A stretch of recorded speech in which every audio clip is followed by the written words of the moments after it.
Olá, meus amores e as amoras! Hoje nós vamos conversar sobre o Brasil durante o regime militar. Como foi todo o trâmite político que instaurou o regime militar no Brasil? Bom, em 1964, o presidente João Goulart estava em rota de colisão com a parcela conservadora da sociedade. Isso causava apreensão, inclusive no governo dos Estados Unidos, em quem não queria ver repetidas, no maior país da América Latina, as revoluções socialistas ocorridas em países como China e Cuba. Além da orientação à esquerda, Jango queria mudar a Constituição para concorrer à reeleição em 1965. Mas essa eleição nem chegou a existir. Entre o fim de março e o início de abril, a crise que havia começado com a renúncia do presidente Jânio Quadros, isso lá em 1961, que inclusive foi essa renúncia que fez o Jango alcançar o poder, esse momento chegava no auge.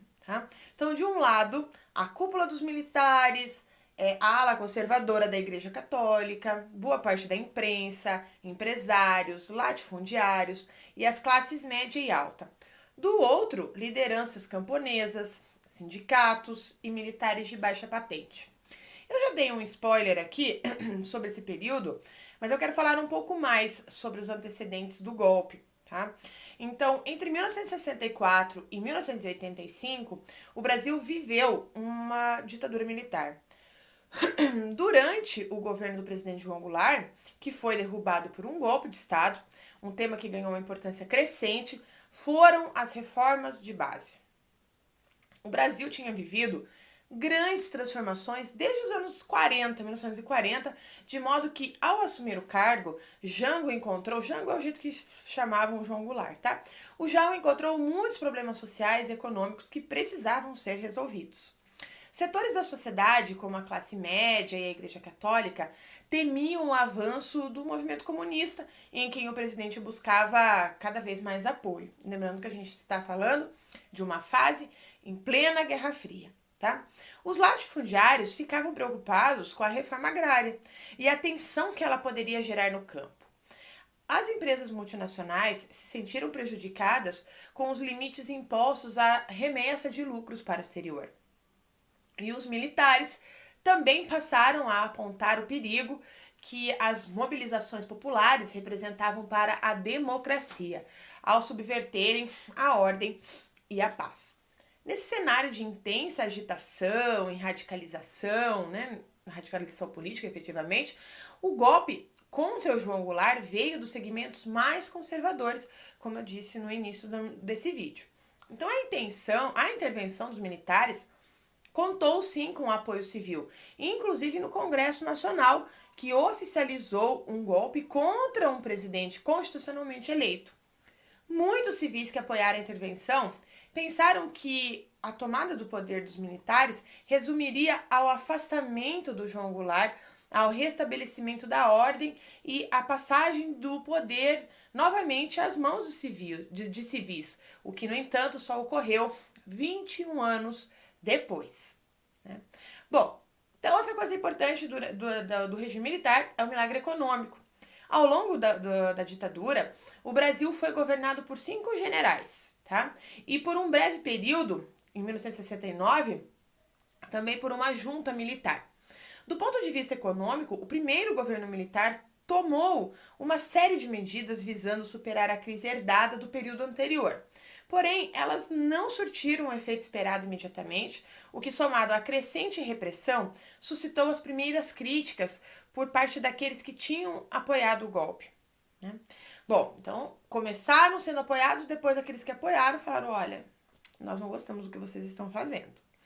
Entre 1968 e 1973, o país viveu o chamado milagre econômico. As exportações se triplicaram, o produto interno bruto ficou acima dos 2 dígitos e a inflação recuou para 20% ao ano em média. Grandes obras foram iniciadas nesse momento, como, por exemplo, a Ponte Rio-Niterói, a Itaipu, a Transamazônica, revelando a grandeza do Brasil e da sua economia. A conquista da Copa de 1970, gente, contribuiu para a propaganda oficial que anunciava o destino do país em ser uma potência, a começar pelo futebol. Então, já faz muito tempo que o Brasil é o país do futuro, Todos os setores da sociedade se beneficiaram do boom econômico, porém de maneira crescentemente desigual. Então, com o passar do tempo, a modernização conservadora da economia tendeu a aprofundar as desigualdades entre os mais ricos e os mais pobres. Os efeitos sociais desse processo, como greves, né, por melhores salários, né, por exemplo, só puderam ser controlados porque o Brasil vivia sobre uma ditadura. Com relação à repressão, muitos alunos perguntam sobre isso. Então, as primeiras medidas repressivas foram tomadas logo depois do golpe, né, com cassações de mandatos, suspensão de direitos políticos, demissão de funcionários públicos e expulsão de militares das Forças Armadas. Teve inclusive uma operação chamada Operação Limpeza. Essa operação buscou eliminar todos os elementos identificados com o período anterior ou considerados ameaçadores para os objetivos do novo regime. A Operação Condor, você já deve ter ouvido também falar, tá? Se você gosta de regime militar, enfim, tá? Você já deve ter ouvido falar da Operação Condor, que por sua vez articulou a ditadura brasileira com outros regimes militares da América do Sul para identificar e perseguir inimigos. Os partidos foram dissolvidos e adotou-se um sistema bipartidário, a fim de controlar a oposição parlamentar. Ao mesmo tempo, uma série de medidas de exceção foi aprovada com o objetivo de controlar qualquer antagonismo político. O principal deles, certamente, foi o Ato Institucional número 5, que lá no final do vídeo eu vou falar mais sobre ele. Mas, basicamente, o AI-5 foi aprovado em 1968 e considerado um verdadeiro golpe dentro do golpe. Tá? Então, entre outras evidências, o AI-5 eliminava o habeas corpus para crimes políticos. Com o fechamento da ditadura em 1968, parte da oposição seguiu pelo caminho da luta armada, promovendo ações de guerrilha urbana e também guerrilha rural. Seus militantes foram as principais vítimas dos atos de torturas que foram cometidos durante o regime. Muitos acabaram assassinados, outros desapareceram e dezenas seguiram para o exílio. Também houve baixas entre militares e civis inocentes. Mas como acontece o retorno à democracia? Bom, em 1974, um novo governo assumiu prometendo democracia, assim como todos os anteriores. A abertura lenta, gradual e segura, que terminaria apenas em 1985, ou seja, 11 anos depois, com a eleição do primeiro presidente civil desde o golpe, contemplava várias medidas importantes, como, por exemplo, a suspensão da censura e da legislação de exceção, o retorno do pluripartidarismo e a anistia política. Em todas elas, o governo sempre buscou manter o controle sobre o processo de abertura, né? Então, numa política de avanços e recuos que visou conferir aos militares uma posição politicamente confortável no regime democrático que se aproximava, vamos dizer assim. Porém, as greves, os metalúrgicos lá do ABC Paulista, a mobilização pela anistia ampla, geral e restrita, que se fez muito na década de 80, e a campanha pela direta já foram alguns exemplos de que a sociedade novamente mobilizada estava disposta a contestar o projeto oficial. As oposições dentro e fora do Congresso, buscaram ampliar os limites da abertura, tomando para si iniciativa política em relação a temas sensíveis, como as condições de vida, as condições de trabalho, os crimes cometidos pela repressão e os direitos de cidadania, como, por exemplo, o direito ao voto direto, né? Bom, de forma resumida, eu quero te falar aqui, então, um resumo dos governos militares, né? Falando sobre o seu mandato, sobre os seus fatos.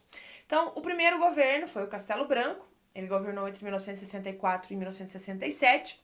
E ele instituiu o bipartidarismo, ou seja, 2 partidos políticos apenas, com o MDB e a Arena. Ele também executou as primeiras medidas repressivas da ditadura. E, por fim, ele aprovou a Constituição de 1967. Na sequência veio Costa e Silva, que governou entre 1967 e 69. Foi ele quem assinou o Ato Institucional número 5, o AI-5. Em seu governo iniciou-se o ciclo do milagre econômico e ele enfrentou a luta armada da esquerda. Depois chegou o Médici de 1969 a 1974. Seu governo representou os anos de chumbo. Ele derrubou a esquerda, que pegou em armas. Depois veio o Geisel, que governou entre 1974 e 79. Ele que lançou a proposta da abertura lenta, gradual e segura, que eu falei antes, e também suspendeu a censura à imprensa e o AI-5. E por fim veio o Figueiredo, em 1979 até 1985. Ele enfrentou uma grave crise econômica, aprovou a eleição direta para presidente a partir de 1988. Foi o primeiro presidente desde 1964 a não fazer aí sucesso. Bom, como era a vida durante o regime militar? Então, entre 1964 e 85, o Brasil se modernizou, mas a desigualdade social aumentou, assim como a repressão política, a dívida externa, a inflação, que voltou a ser galopante nos anos 80. A economia do país também cresceu. Grandes obras viárias e de energia interligaram regiões que antes eram isoladas, principalmente no norte e no centro-oeste. Nas grandes cidades, a televisão virou a principal fonte de entretenimento das famílias e a classe média ganhou acesso inédito a casas, bens de consumo, educação. Então, o número de matrículas em faculdades aumentou 13 vezes entre 1964 e 1981. E entre 1970 e 72, a população com automóvel passou de 9% para 12%. Mas essa fase de euforia teve um preço alto, porque alguns setores militares e da política se especializaram, por exemplo, em torturar, matar, esconder cadáveres. A censura barrava o acesso à informação e forçava artistas a viver no exílio. E demorou para o povo retomar o hábito de ir às ruas para se manifestar e cobrar por seus direitos. Então, o que você vê hoje, saiba que por muito tempo isso foi reprimido aqui no Brasil, era proibido. Tá? Nós tivemos altos e baixos. A economia nacional foi bem, mas a desigualdade social aumentou. Então, o Brasil era um país, né? Era um país para poucos, efetivamente. Então, entre 1967 e 1974, a economia cresceu em média 9,3% ao ano. A produção industrial disparou, as empresas multinacionais cresceram e o índice de desemprego foi lá no chão, tá? O brasileiro se acostumou a comprar carro, abastecer esse carro com álcool, mas se em 1964 os 20% dos cidadãos mais ricos detinham 55% das riquezas, em 1985 eles estavam com 70% das riquezas. Nesse período também tivemos a integração nacional. Preocupado com a autonomia energética, o governo militar construiu usinas hidrelétricas de grande porte, como a da Itaipu, próxima de onde eu moro, Tucuruí e Ilha Solteira. E para integrar as regiões distantes do país, ele multiplicou as estradas asfaltadas, duplicou a Via Dutra e construiu a ponte Rio-Niterói. Mas também desperdiçou dinheiro com a Transamazônica, né? A rodovia que não leva eu até esqueci a frase, não sei da onde, para lugar nenhum, alguma coisa assim. Bom, nós também tivemos uma repressão. Bom, naquela época, se houvesse eleições, né, o Médici ganhava. E quem disse isso nos anos 90 foi o ex-presidente Lula, adversário do regime. Em tempo de pleno emprego, o governo era muito popular. Mas foi na mesma época que a ditadura alcançou o auge da repressão contra os militantes de oposição que sequestravam diplomatas e assaltavam bancos. Sim, a oposição fez isso.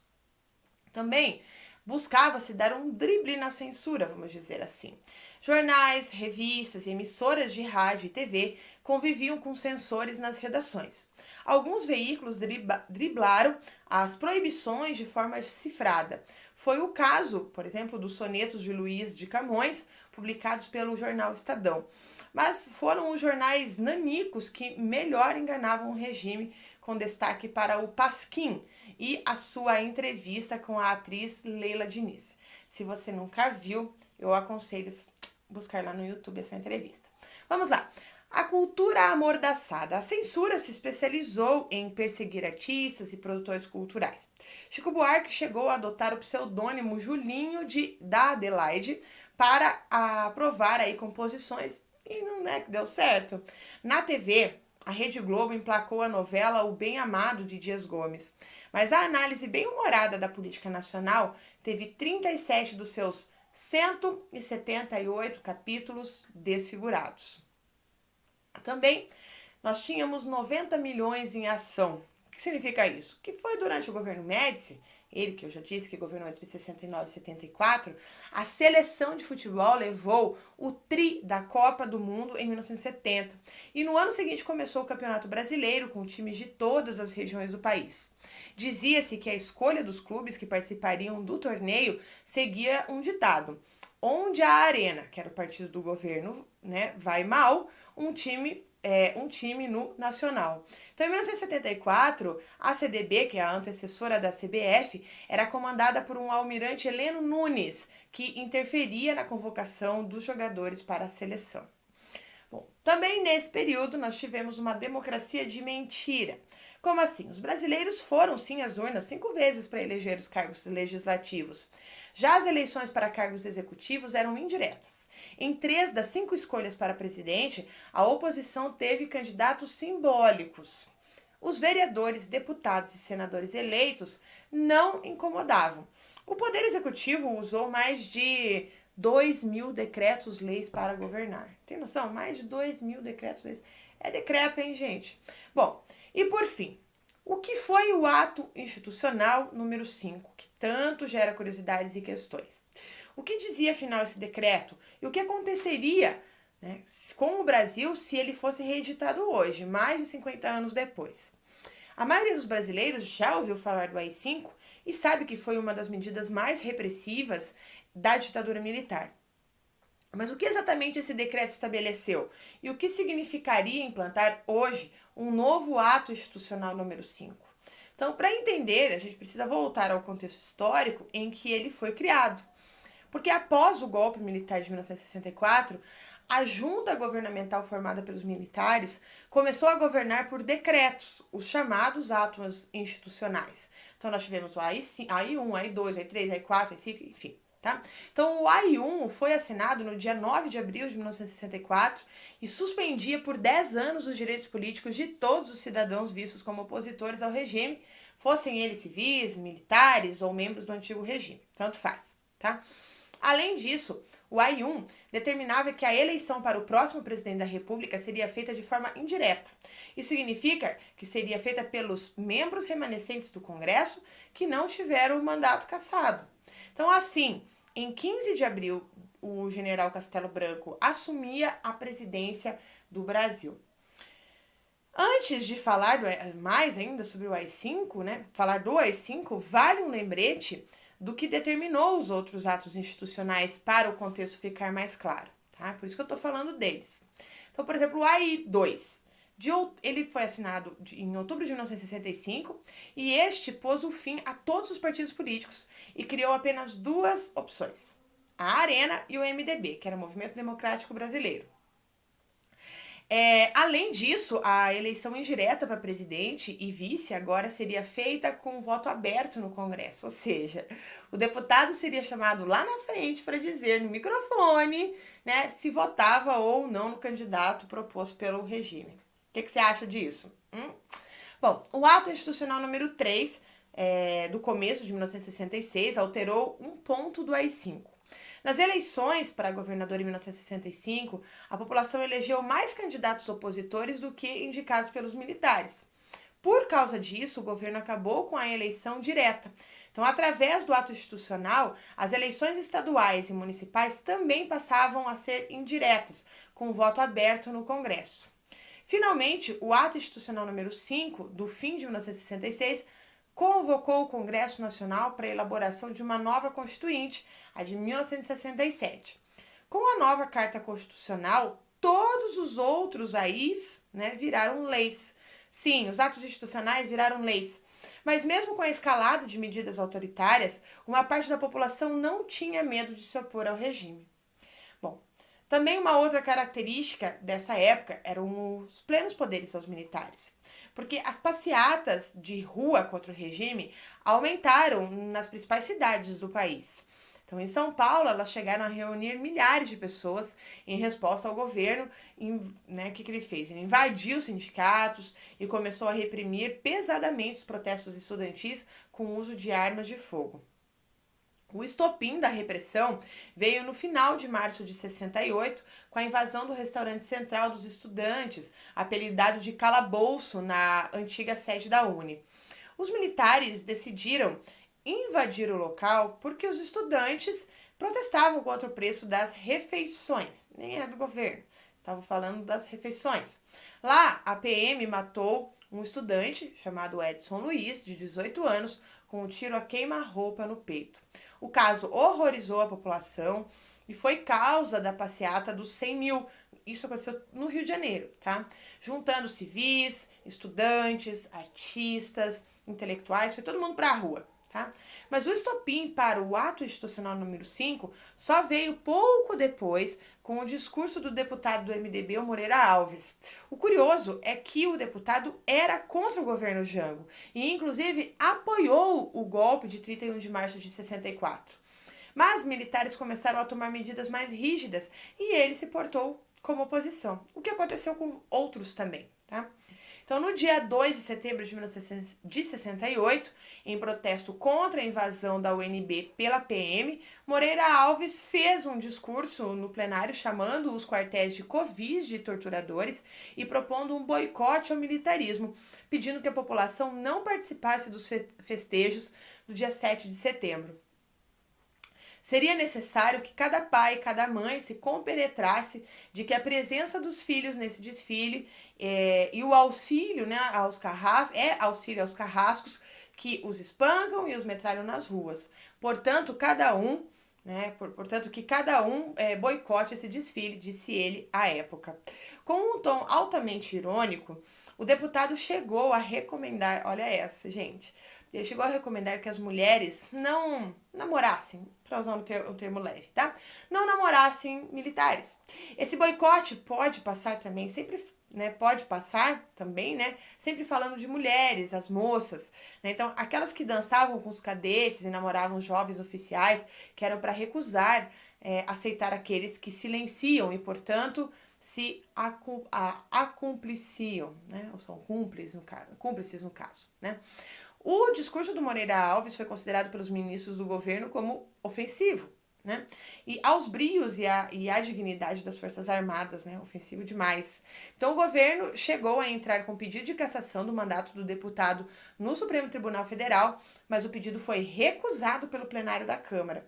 Por uma diferença de 75 votos, né? 216 a favor e 216 contra e 141 a favor.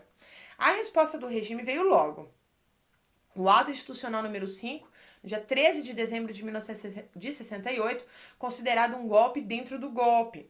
Isso porque as determinações do AI-5 ficavam acima das leis estabelecidas pela Constituição de 1967. Sim, isso já aconteceu aqui no Brasil também.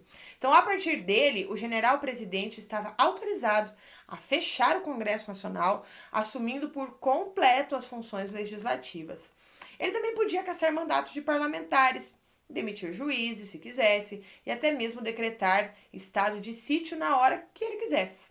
Bom, além disso, o ato institucional número 5 suspendeu o habeas corpus para crimes políticos. Foi por isso que tantos artistas e intelectuais precisaram se exilar nessa época e foram morar, né, em outros lugares aí do mundo. Ou seja, se um novo ato institucional número 5 fosse pedido no Brasil hoje, o presidente poderia fechar o Congresso e governar o país com plenos poderes, indo contra todas as regras da República e da democracia.